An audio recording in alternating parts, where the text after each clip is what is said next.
Well, thanks very much. That was a great break. I'd like to thank our sponsors for the break, Liuna Provincial District Council and Liuna Local 506. Thank you very much for that break. Yes, round of applause. Thank you.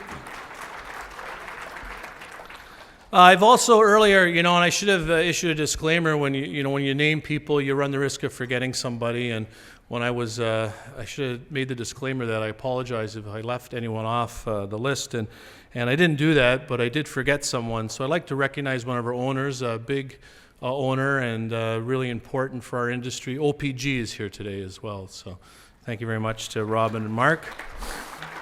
Mark from OPG is actually an alumni, and he spoke here at our conference last year. He spoke at a conference a few years ago as well, and I was joking with Mark earlier about the alumni fee for coming back to the OCS events. But anyways, it's a pleasure for me to introduce our next speaker. We've heard a lot about the economy this morning, and we're going to hear a little bit more about the economy as well, and specifically around the commercial marketplace. And I alluded to earlier the fact that we had a longer break because of the surveys from past years. People wanted an opportunity to network. Also, in those surveys, we ask you what kind of topics you would like to see in the future.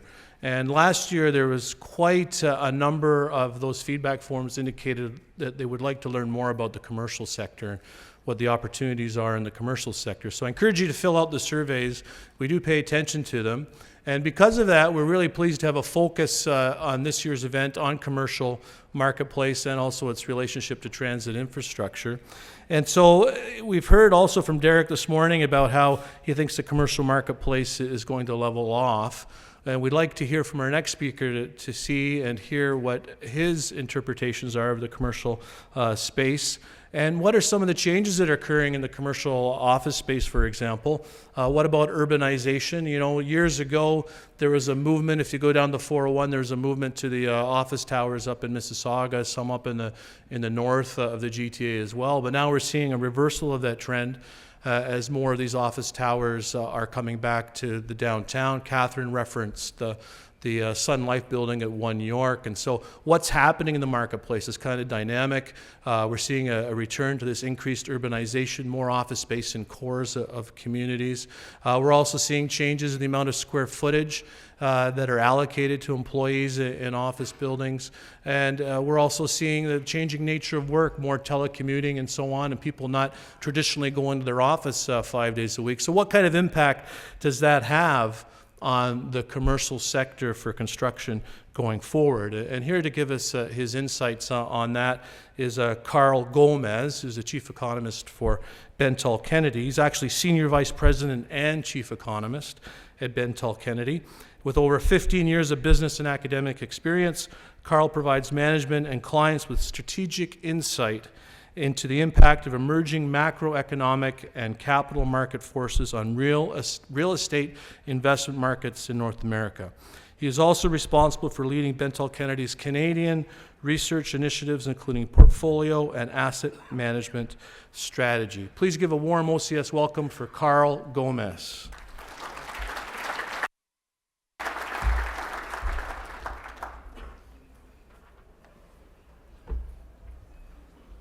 Didn't want to blow myself up by putting some water on the electronics. Thank you very much for having me. My name is Carl Gomez. I'm SVP and Chief Economist at Bentall Kennedy. Just to give you a little bit of a background on Bentall Kennedy, we're one of Canada's largest property real estate investment firms. We have about $30 billion of real estate across North America, Canada, and the United States that we manage on behalf of institutional investors like pension funds. We do the investment management, but we also do the actual property management as well of a number of properties in the office, industrial, retail, and multifamily environment. So that's the company that I work for. We've been around for since the early 1900s, based out of Vancouver, but we have operations all across North America. So what I was asked to talk about today a little bit is insights from the commercial real estate sector. High-rise, refer to the building or the budget. There are a lot of misconceptions about the commercial real estate market. This isn't one of them because the costs do actually start to rise quite a bit when you start getting into development. But what I thought I'd do is talk a little bit about what happens with development, why commercial investors are moving into development. We know that, we see that in the skyline of Toronto. So I'll give you a little bit of the indication and some of the trends of why that's happening, whether it will continue. We've talked about the forecasts and things like that as well. But before I do, I think what's important to do here is to really, let's define what the commercial real estate space is. And what we like to do is talk about the 4 food groups of the commercial real estate investment market. The first food group, obviously, as we all know, is the office sector. The office sector is very large. It accounts for roughly about 50% of what we think of as the investable universe for real estate in Canada. The next sector is the industrial market, and the industrial market is very varied. We talk about manufacturing in the industrial market, but a bigger component of the industrial market these days is actually the distribution and warehousing market. I'm not going to talk too much about the industrial market, but have you know that there is some development and growth happening in that sector that's very specific to some trends in the Canadian economy. One of that is increasing global trade and the influx of goods that are coming from the rest of the world, not just from the United States, but from China, and the need to build up these distribution hubs and distribution facilities, and of course the rise of e-commerce. So a little bit of industrial, but I won't talk about that today, unfortunately, because there's just a lot to talk about. And then the fourth group is the retail and entertainment space. I will talk about that. We all know what retail is all about, but increasingly the line between retail and office and multi-residential, which is the fourth group that I put here, is getting blurred. And so the reason why I want to talk about the 3, office, retail, and multi-residential, is because a lot of them have the integration that we as commercial real estate developers and investors are looking at. And so I'll talk a little bit about that as we move forward. We've had some discussions about how big the commercial real estate sector is. This is a graph that you've seen in various incarnations. It shows government, institutional, commercial, and industrial. I believe on a seasonally adjusted annualized rate, roughly about $50 billion as an industry. From a GDP perspective, it's about 2 to 3% of GDP. Interestingly enough, and Derek may have spoken about this, Derek and I did work together before TD, so hopefully we share similar sort of views on this. The residential sector is actually a lot larger than the commercial real estate sector is, almost double the size. And that's by virtue of the fact that we're building for a population. But the commercial real estate sector in Canada is a very important sector, as you guys all know. And we'll focus in a little bit on that. But this is the size of it from the real economy standpoint. What's more important, I think, for us as real estate investors is how big an investable universe this is. The commercial real estate investment sector is a very large investable universe. When you look at the global stock market, and the global stock market's about just over $45 trillion, the commercial real estate sector is about $6 trillion. That's a big investable universe globally. When you look at Canada specifically, the investable universe for the Canadian real estate market, and by this investable, I mean that an investor can go out, buy a property, and derive some sort of benefit from that, whether it's capital appreciation or the rents being paid by the tenant. The size of that universe to invest in is about $180 billion in Canada. So it's a very large market. If I was to break out the market, there are different ways of kind of stratifying that market. A small portion of it is a market that you guys can just generally invest in through the Reit sector. The REITs are the real estate investment trusts that you can buy on the TSX. They're roughly about $50 billion in investable market capitalization. But the rest of the market is the private market, which is where my company operates in, where these products are not sold, the properties aren't sold on a public exchange. They're privately bid and bought. And that marketplace, the private marketplace, $51 billion. IPD Universe is a benchmark for the institutional property market. So, you can see small strip centers, small little retail centers with a Becker's on it and things like that. The IPD universe is a big, large, institutional quality style property market. So we're talking about big office properties, Class A office properties, big regional malls, very large distribution sectors. These are institutionally driven investments, and that's roughly a $90 billion industry. So although it's very small, the commercial real estate sector from an overall economic standpoint, it is a very important part of the investable universe. And just to give you a sense of what the investable universe or the commercial real estate sector, how it performs against other asset classes, what I've done here is shown you cumulative returns by asset class for different types of property or different types of investments. And this is a cumulative return starting in 2006. If you put $1 in 2006, how much would it grow, going forward? If you look at direct real estate, and that's proxied by the IPD index return, you can see that it's actually outperformed dramatically the Reit sector, long-term bonds, and the stock market. Commercial real estate in Canada has actually been a very lucrative investment. The average return in the last 3 or 4 years has been well above 10 to 15%. So it's been a very strong return generator. There are a number of reasons for that, but basically 80% of the return that you get from real estate comes from income, the money that tenants pay to you as a landlord. So that's a big part of the return, but another big part of the return has been rising property values. You guys hear a lot about rising Canadian residential values. Commercial values have been rising dramatically in the last couple years. Now, there's several reasons for that, and one of the major reasons is, roughly speaking, lower interest rates, and those lower interest rates have helped to drive up commercial values. But when you look at this, you can see that direct real estate has been a very strong performer, and that's attracted a lot of interest into the asset class to come and invest. And what I wanted to do was kind of give you a sense of how big the investment has been into the real estate market. Now, there are really two major types of commercial real estate investors in Canada. There are the Reit sector. So as I mentioned, these are the real estate investment trusts, the guys that you can go out and buy on the TSX. And the other big investor, and these guys are more direct investors into real estate, they are the Canadian pension funds. What they do is they come to an advisor like us to be able to buy different types of properties and gather a diversified portfolio of commercial real estate investments. If we went back to the 1990s, the investment in that sector was roughly about $20 billion shared between REITs and the Canadian pension funds. Over time, and until we got to the financial crisis, you could see that the Canadian pension funds have continued to grow their allocations to real estate and continue to grow their capital investment into real estate. So there was almost a tripling of that investment up until 2008, 2009. The financial crisis stopped everybody in their tracks, particularly the REIT sector, where the stock market kind of fell back. But let's take a look at where we've been since the financial crisis. Been some fantastic growth by the Reit sector themselves. Benefiting from low interest rates, they've been able to take the capital that people have been investing in the Reit sector and going out and buying properties. For Canadian pension funds, as I mentioned, the returns have been very good in commercial real estate. They haven't been so good in the equity market. They're a little concerned about the bond market. And so what pension funds have been doing in the last couple years is increasing their allocation to real estate, to hard asset classes like real estate and infrastructure. So historically, the average allocation to real estate by these pension funds has been somewhere around just under 5%. Many pension funds, particularly the larger pension funds like Ontario Teachers, OMERS, Canada Pension Plan, some of these bigger pension funds, they've taken their allocations from 10% real estate up to 15, and now they're going from 15 to 20. So that's a lot of allocation up into real estate. And so in order to increase those allocations, they have to place the capital.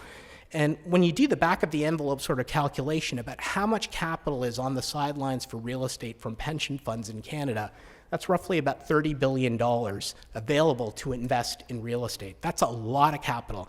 Now, mind you, not all of that needs to be placed right away. These are long-term investments. But what this suggests to you right now is that because Canadian pension funds like real estate and as an asset class, they want to put capital into it.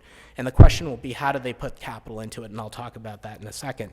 The REIT sector is also continuing to grow in terms of needing to buy real estate to produce the incomes that they need to pay to their shareholders. But really, their future depends on interest rates. And we can save this discussion for another day for an investment standpoint. But certainly, there's a lot of capital that's certainly coming into the REIT sector that needs to be placed. So the question then is, you've got all this capital coming into real estate. How do you place it?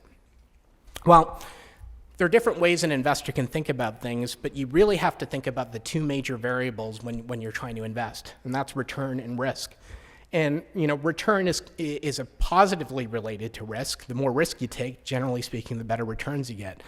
The lowest return, not the lowest return, I'll take that back, but the lowest risk way of actually placing capital is just simply to buy core acquisitions. So you could buy an office property, you could buy an industrial property, you could look for it in the best locations, and that's generally what most investors have been doing. Unfortunately, today, what's been happening is that the pricing has gotten higher and higher and higher and higher, that many of these investors have started to have to look at other alternative strategies to get the return, and in order to get that return, they have to move up the risk spectrum. So one of the other ways to do it is you start looking at non-core, so not traditional office properties, not traditional retail properties, but something that's a little less traditional, something with a little less hair, like a strip mall or a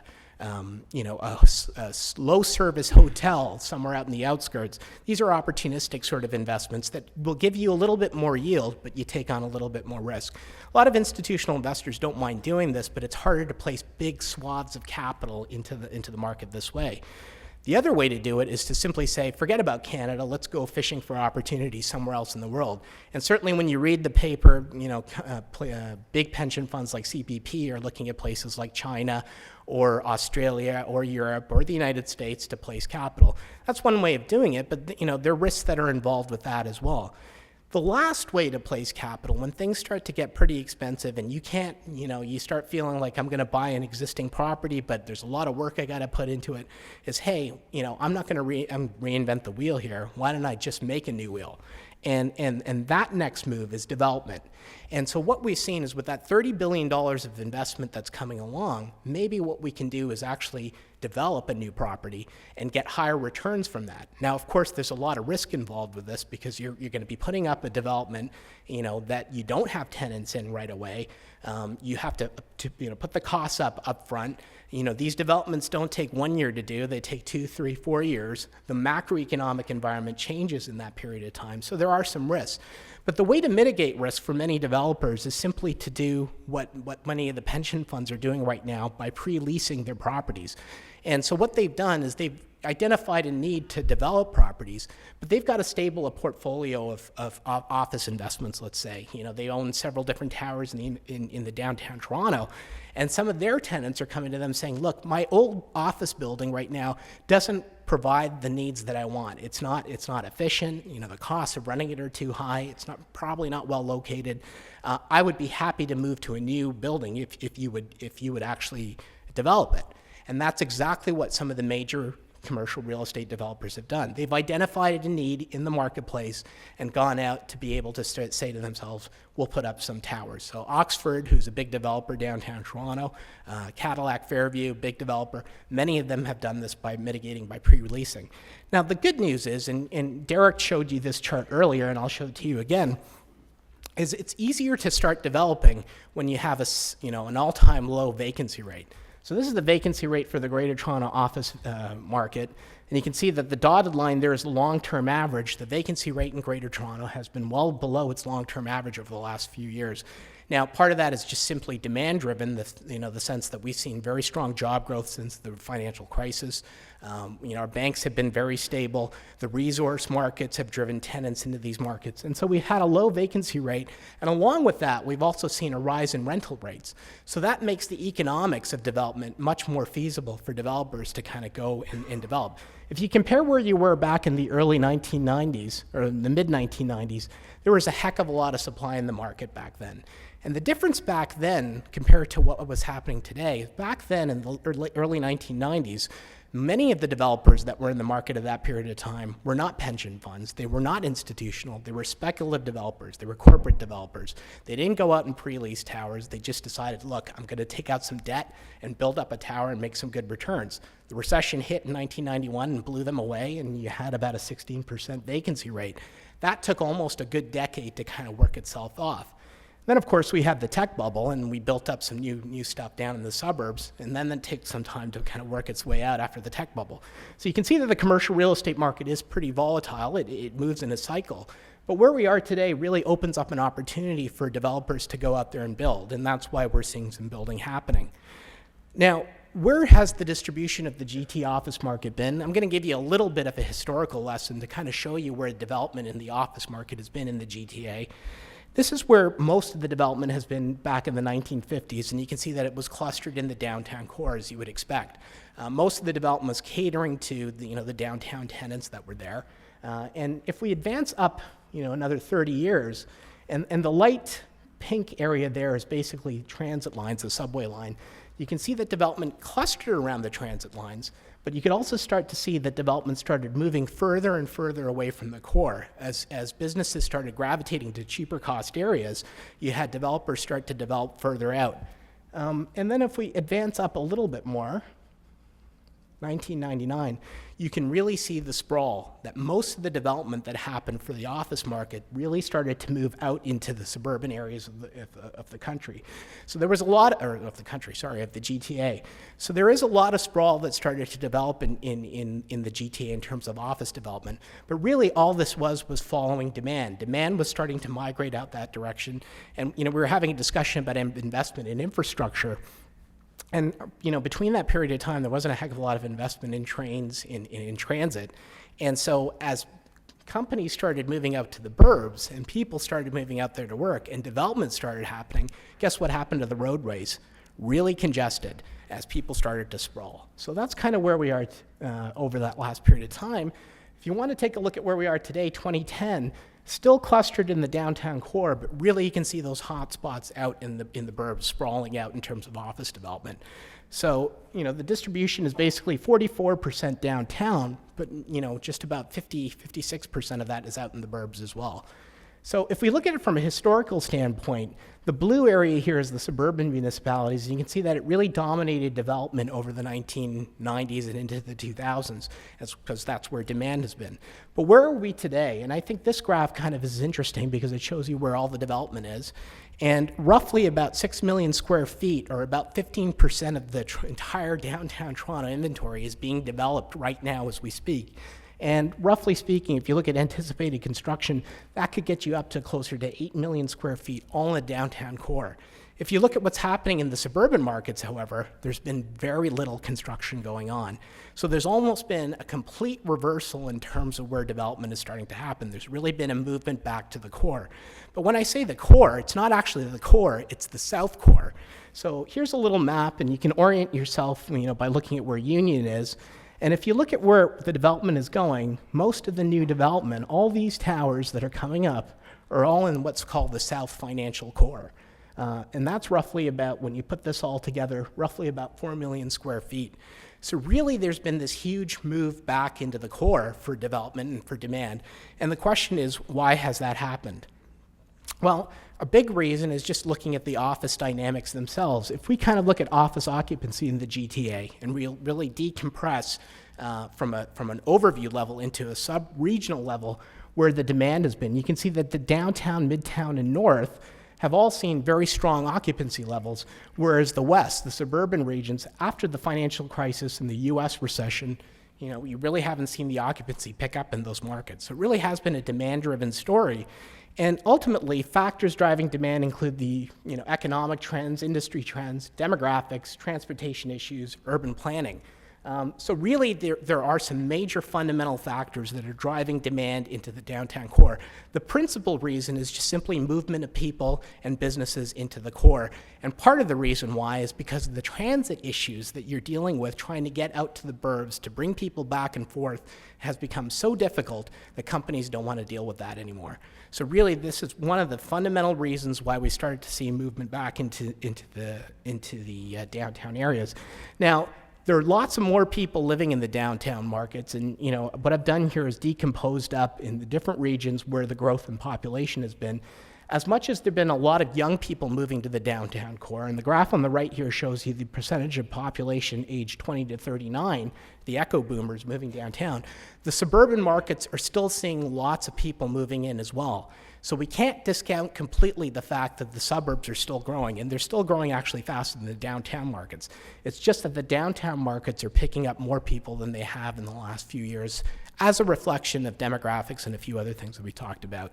But the other factor that's driving downtown is the fact that you have less urban space in the downtown markets than you do in the suburbs to build out. And as a result, if you look at what's happening in terms of overall residential construction, you can see that since the early 2000s, a major split has happened between single-family development and more higher usage, higher density development by apartments. And you can see that big split happening in the GTA. When you decompose that by region, you can see that most of that growth in the apartment market, that higher densified sort of growth, is happening in the 416.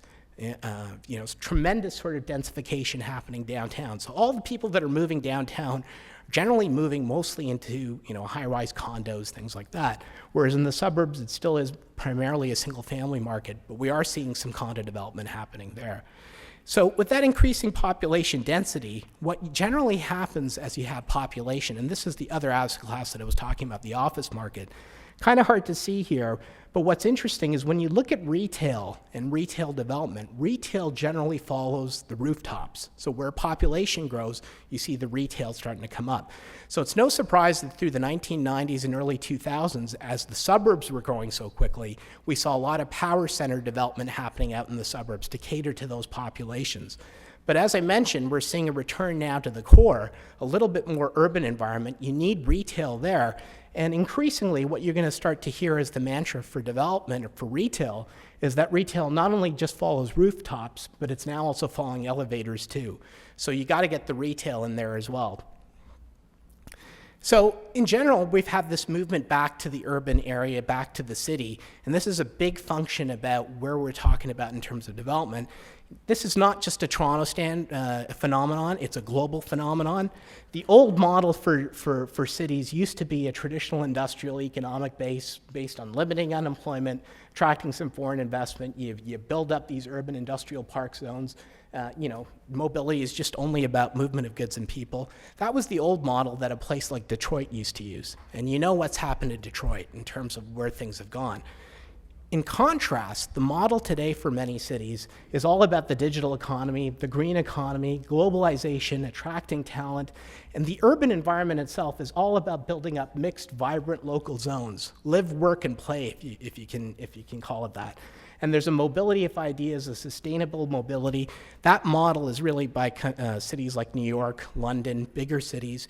That's the sort of paradigm shift that we're looking at in terms of where cities are going and where Toronto and many other cities in Canada are actually moving. So the paradigm shift, in order to facilitate all of this, the type of development that's needed, and where developers like ours have actually sensed from a market standpoint where to go, is to move into what we call transit-oriented development, because it helps to facilitate this paradigm shift that we're talking about. And what are the characteristics of these transit-oriented developments? Well, the first factor is that they involve greater densities. As I mentioned, if you're moving into the urban markets and you're putting more people into smaller places, you need more density. The second part is that you don't want to build parking. And parking, the reason why you don't want to build parking is you can't put too many cars there because nobody's using them. So there's also a cost involved. So limited managed parking. A better public realm where your development is integrating with the public spaces much better. Very walkable, an alternative to the car, which would be transit. So transit becomes very important to these developments. And finally, when you look at these developments, there's got to be a mix of uses. And as I mentioned, live, work, and play is very important. We talked about working with the office market. We talked about people coming in and living and needing to shop to live, but also to play, to have public spaces. So the importance of these big transit-oriented developments that put you right beside transit areas are that they are big, big developments. They're mixed uses and they're big developments. Now, what are the elements in a mixed-use development? Now, as developers, we kind of look at how to develop a structure when you're starting to pick these up. But given these trends, how do they differ from previous trends? In a single-use development, if you look at this development here, over 85% of what you're developing just has office. So this is a sort of a traditional sort of development that you had back in the 1970s, to some extent in the 1980s. You can see that there's a little bit of retail, and some of that retail is underground. It's not really part of the development itself. And then you have some parking down below as well to facilitate the guys who are driving in from the burbs, going into the office, and then taking off. Today's development and the elements of a mixed-use development are very different, because what you have here is basically a mix of uses, a little bit more than 15% office, some residential, and that's why I was talking about residential being an important aspect of mixed-use development, and then very little parking, and a bigger focus on retail. So if you can look at the bottom there, retail starts to move up and become more important in these developments. That's part of this whole mixed use or development. So a poster child for this, and if you want to kind of think about how developers are looking at creating these sort of mixed use spaces, is Maple Leaf Square. And if you remember back about 10 years ago around Maple Leaf Square, what it used to look like, basically it was this urban wasteland. And if you look at where the developments happen and what it's become, it's truly become this sort of mixed use, mixed, live, work, play sort of environment. And part of the reason why you want that as a developer, at least from a developer standpoint, is the different uses actually have to mitigate or diversify your risk in building the structure. So, you've got some office, you got some tenants in there, you got some retail income, you've also got some, you can sell off pieces of condo, but you also have got some income producing from building some apartments. These sort of developments tend to help the developer achieve their profits, but at the same time, this is where capitalism kind of works. It achieves a bigger public sort of good for the overall environment. So this is why most of our developers today are starting to look at these sort of elements in a mixed-use development. Question is, where do we go from here? Where does this sort of development work? And we'll talk about this in the next session, but really, in order to create these big developments, and in order to have these mixed-use developments, you have to locate yourself next to transit. And by transit, we mean key mobility hubs where people are moving in and out of. Now, the big move, and you'll be hearing about this a little bit later, have identified major transit spots across the country, or across the GTA. And these are the major key mobility hubs that they're talking about. As we talked about, mobility hubs can mean transit or rail, or it can mean bus as well. Rail works better because it's always going to be fixed. Buses, they can change back and forth. But generally speaking, if you want to look at where transit-oriented development happens, it's going to be beside these key mobility hubs. Now, what we've done as researchers is try to figure out where the key mobility hubs are going to see the most potential for growth. And mobility hubs can serve one of two functions. Either it's just a place where people go in to get to work and they go somewhere else, or that mobility hub attracts people 24/7 because people are not only coming to work, but they live there. There's a lot of movement. So what I've done here is try to kind of look at ranking mobility hubs across the GTA and figure out where people are always live, working, and playing. And by doing that, what we've done is looked at the actual population of those mobility hubs, but then also looked at the daytime population. In the middle of the day, are people still around there, or have they disappeared and gone to work somewhere else? And by doing this, we've ranked them up, and you can see that the number one mobility hub, Scarborough Center Mobility Hub, more people are there during the daytime than they are in the actual day. So, that's one very important sort of place where there's so much more than a bedroom community. On the flip side, if you look at places like, Finch West, Port Credit, the daytime population tends to drop off a little bit because people actually leave from the area and they're not working there. So, this kind of gives you a sense of where live, work, and play kind of links. But there's one guy that I actually missed on here because if I put them up there, it would completely wipe out the graph and mess it up. And that's Union Station. It's the largest and most important mobility hub in the region.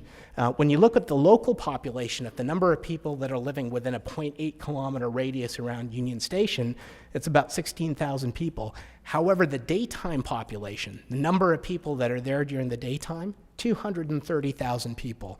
So the question is, why did the South Core become so important and so popular? Well, think about how many people are in and out of that area right now. That's why, that mixed-use development, that transit-oriented development is so very important for what's going on in the future. Talking all about this, of course, and I wouldn't be an economist without talking about the risks. And before I leave you, I just wanted to highlight some of the major risks for the commercial development sector. And I think the most important risk, of course, is the economy. And by that, I mean slow growth and higher interest rates. The two are not the same. They're not synonymous with one another. But slower growth and the fact that, if the economy doesn't continue to improve outside of the commercial sector, that the real economy, business investment, and some of the stuff that Derek was talking about doesn't occur, then we're just building capacity for nothing because we're not getting the growth. On the flip side of that, another important issue here, what's helped to facilitate this growth, and as I alluded to in the beginning, is lower interest rates have forced developers and pension funds like us to look at higher returns to go somewhere else. And that's where we've gone to development. It's kind of pushed us into that kind of environment. If interest rates get up to a certain threshold and start to rise, not only will that have a negative implication on residential development, but it could have an implication on commercial development going forward. Now, from my perspective as an economist, I don't see interest rates going up dramatically anytime forward. I think Derek said the same thing, so I think we're okay there. Another major issue for us right now that we're seeing happening is industrial and technological changes, efficiencies in office space utilization. What's interesting about the tenants that are moving from the old buildings into the new buildings is that as they're moving from those old buildings, they're actually taking advantage of downsizing the amount of space that they need in the new buildings. And how they're doing that is they're fitting in more people into smaller spaces. So if you think about communal spaces, no more offices with big glorious windows. I mean, some of us from a personal level might hate that, there goes our privacy. But generally speaking, many companies see that they can maximize efficiencies by doing that. So in every sort of situation now where the tenant has been moving from an old building into some of those new buildings that I've been talking about, their footprint has actually gotten smaller. And that creates a risk, not necessarily for the new buildings, but for the old buildings that they're leaving behind, that there's some excess capacity there. And that relates to the third point. The biggest downfall for the commercial real estate market and for any construction market is building too much. And we don't know when to stop, because once we get going and the profits are there, the dollar signs go and you keep going. And the question then becomes, what do you do with all this excess capacity? And this doesn't necessarily have to do with only office development, but it also has to do with residential condo development too. Derek didn't talk too much about it, but we are building more condos than the number of people that are actually moving to the GTA, even though there are a lot of people moving to the GTA. There is a risk that we're creating too much capacity there. The third point, and this is kind of an interesting point, because I talked about the mixed-use development and the fact that retailers and office are all starting to move together. The question is, will the top retailers and all these retailers that are moving to Canada, coming in, Nordstrom's and those guys, will they only want to locate in the best properties? Do they only want to be in the Eaton Centre? Because even though we're building things like Maple Leaf Square and we're building up these new office properties, the retail that we put in there may not attract the best retailers. And a major issue for us is that maybe the only retailers that we do attract are some dry cleaners and 7-Elevens. That doesn't add to that kind of live-work sort of play thing that we're talking about. And finally, I think this is always a case, but this is more of an aesthetic sort of thing. Today's design trends, we build every 20, 30 years. Do the design trends that we have today, these glass towers, shiny new glass, does it hold up well over the long term? That's not something for an economist to answer, but certainly it's something that I think architects and designers and the cities and them need to answer as well. So that's my presentation in a nutshell. I thank you very much, and all the best.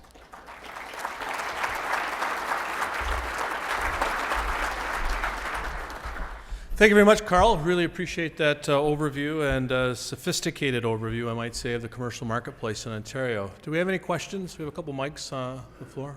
Yep. Got a couple mics and now a third mic. Yeah, thanks, Sean. Carl, thank you very much. Really good. Really, as Sean said, concise, but really kind of a broad view as well. Sure. And sort of gave us a lot of things to think about and look at. And maybe one, I really appreciated your comments here just around Union Station, and then in terms of your final comment around design. I mean, to me, that's a design that's going to last for generations. That's an incredible legacy for the City of Toronto, and so we're glad that that's the unionized ICI contributing to that fantastic project.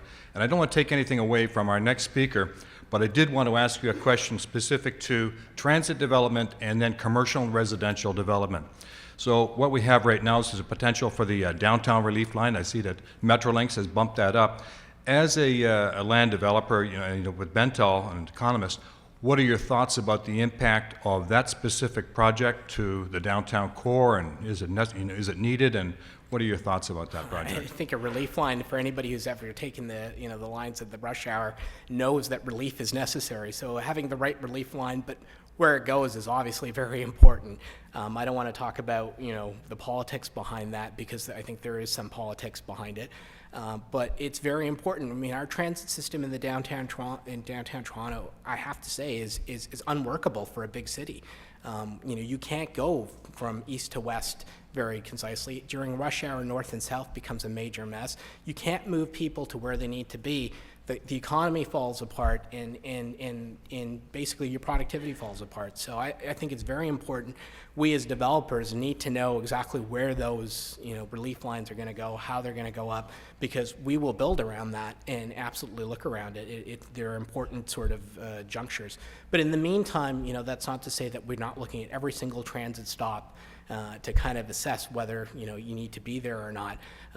Interestingly enough, when you look at the ridership, it really falls off when you go out west towards the off on the St. George, or sorry, on the Bloor West line. It's the north-south that you have, but incrementally, I think as you start building a proper infrastructure, each one starts to play back to each other. Okay, thanks, Mike, and thanks, Carl. I got one other question here. Is Bentall supportive of certain revenue tools to pay for transit expansion, such as land value capture? I'd rather not talk about where we'd want to be on that place. That's one of those questions. That's one of those questions you told me not to ask, right? Yeah. Sorry about that, Carl.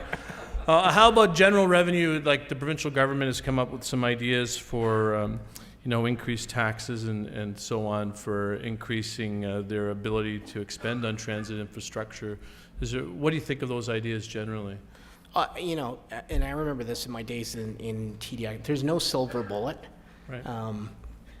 How do you do it? I think you need to come together. And the issue, I think, personally, for me, for Toronto, very different than places like London and New York, is you haven't had business, government, and the developers all working from the same playbook.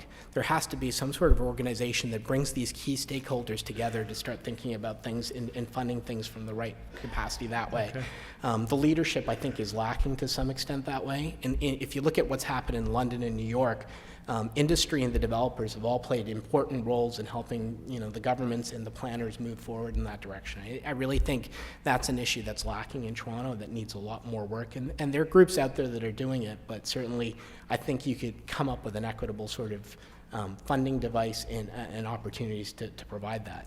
Okay. All right, finally, just one final question, Carl, and that is, in the construction industry, we've been hearing for a long time. I know much of your presentations focus on the GTA, but we've heard a lot about in the GTA and the number of tower cranes. There's approximately 200 tower cranes in Toronto right now. There's more tower cranes in Toronto than pretty well the rest of North America combined. Yeah. You touched on the multi-residential marketplace, and people have been saying for the last 5-6 years that it can't be sustained, but every time you turn around, there's a surface parking lot you used to go to now that's got hoarding up, and there's a building coming out of the ground. So, are we at the point now where that marketplace is about to be saturated and we're going to see a slowdown, or what's your view on that? I think when you look at what's happening right now, we've got about 15,000 units under construction in the core, and there are a few more that are coming on. When you look at how those developments started off, many of the developers that are starting today, this is a process that started, several years back. They acquired that land way back when the pricing was much lower. So they've got, if you want to think about it in your pro forma, some buffer there to kind of ride out things. You also have to remember, as a developer, you have to pre-sell at least 50% of your units before you even get your funding. So many of them have already done a lot of that work to get them to the next level. The problem is, then they have to sell the next 50%. And the marketing is starting to pick up. We've got a lot more units on there. When you aggregate that all up, there's still a lot of supply. And I think that's reflecting back into the momentum in the market. And as Derek touched upon, I think we're already starting to see the peak of that residential development happening. And many developers now are starting to pull back. For us, what we develop are not necessarily condos. What we want to do is develop an apartment where we put a tenant in there and we continue to own that building. For a condo, as a developer, you basically sell it off and take your profits right away. We're starting to look at the opportunity of looking at some of these condo developers who may have gotten in over their head, and maybe we can take an opportunity there to kind of move in instead and develop maybe apartment buildings that we can actually generate some income from and actually provide some residential help in that area. Now, the condos that are being developed, one last comment on that, you've heard anecdotal evidence about the fact that these are not just, owner-occupied things. They're really a commodity at the end of the day that investors buy, small investors, not large investors. And, 50 to 80% of them land up in the rental market anyways. The problem with that is that they don't look after it like an institutional landlord. Those small mom and pop landlords, they basically just, take the rent and don't do anything for the tenant. And that's where we feel we could provide, something back to the market a little bit by actually developing rental spaces that people can actually live in rather than a crash pad. Okay, great. All right, I'd like to ask Wayne Pearson, OCS board member, and he's an employer bargaining agent with the Ontario Sheet Metal Contractors Association, to thank Carl. Carl, on behalf of the Ontario Secretariat and the audience today, I found the talk, the food groups, we enjoy them all. The look back into the history of the development, your perspective on the future, and certainly the mixed use and how it's changing, and that all very informative. Thank you very much. Great, thank you very much.